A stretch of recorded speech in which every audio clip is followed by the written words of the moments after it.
He's a great guy, actually. You've seen him on Live from Her Majesty's on Copycats, and tonight he's going to tell us the true story of Frankenstein. Andrew O'Connor is with us.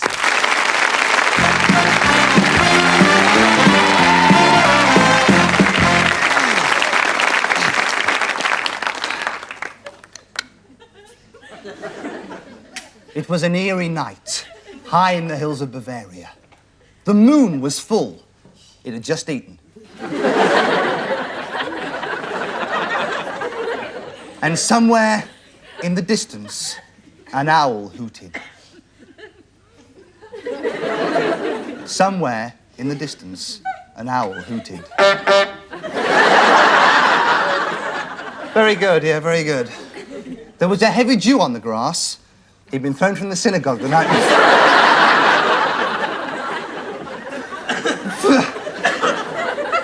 Nearby, inside a dark and sinister castle, stood a lonely and scared figure wearing an evening dress, high-heeled shoes and matching earrings.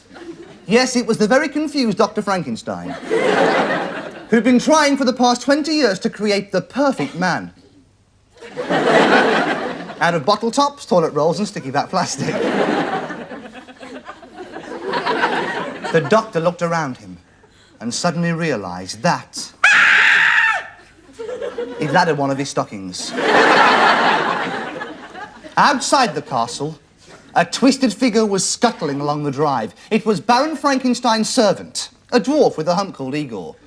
I'm not sure what the dwarf was called, but his hump was called Igor. Not Eeyore! Igor. Mind you, it was a little horse. Igor walked along singing a song by Hot Chocolate. It started with a cyst.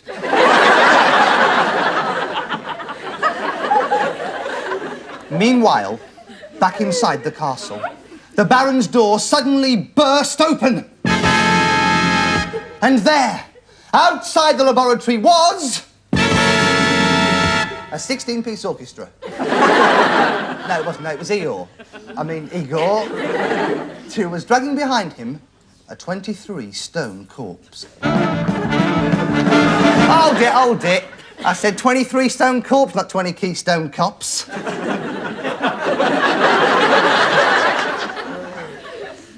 Ah, Igor, you're back, said the Baron. There's no need to remind me, said Igor, who was trying to disguise his hump by painting straps and a youth hostling badge on it and pretending that it was a rucksack. The doctor looked down and began to take pity on the creature before him. Poor Igor had enormous, large ears.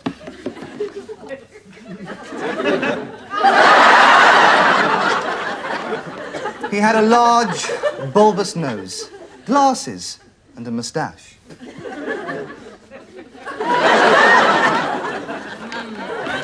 And blonde, straw-like hair, which gave him the appearance of a completely hideous monster.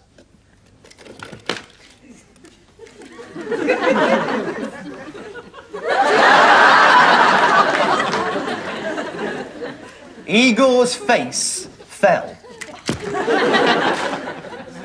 Enough of this nonsense, said the Baron, adjusting his pantyhose. Igor, go and get me the electricity charger. What for, master?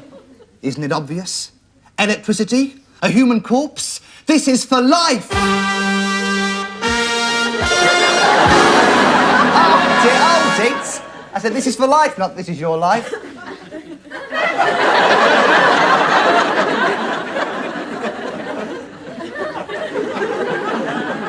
Got it from a second-hand shop. At that moment, before the doctor could utter another syllable, the corpse sat upright. Baron and Igor fled in horror as the brainless, zombie-like creature slowly stood up, lurched forward uneasily, took its first few steps, and said those three words that were to strike fear into the heart of mankind. My fellow Americans.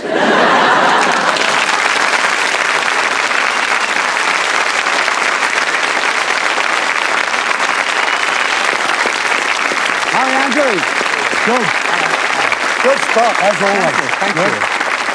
Dave, we've enjoyed you on the Copycats and the Her Majesties, as I said in the intro, but you've done something new recently, haven't you? Yeah, it's a show called Andrew O'Connor's Joke Machine that I do impressions and a few jokes and a bit of magic. It's been really good fun. And you've done quite a few, I hear. Yeah, 20. Yeah. 20, good for you. What are you going to leave them here as the clue? Right, I've got here a junior school cap. OK, that's the clue, and their rhyme is? Right, this prize is major, not a minor, that you'll find surrounded by China. No idea. He's number 2. Neither is anybody, the nation, any of us. Andrew O'Connor, Best of folks. luck. Best of luck. Well done, Andrew.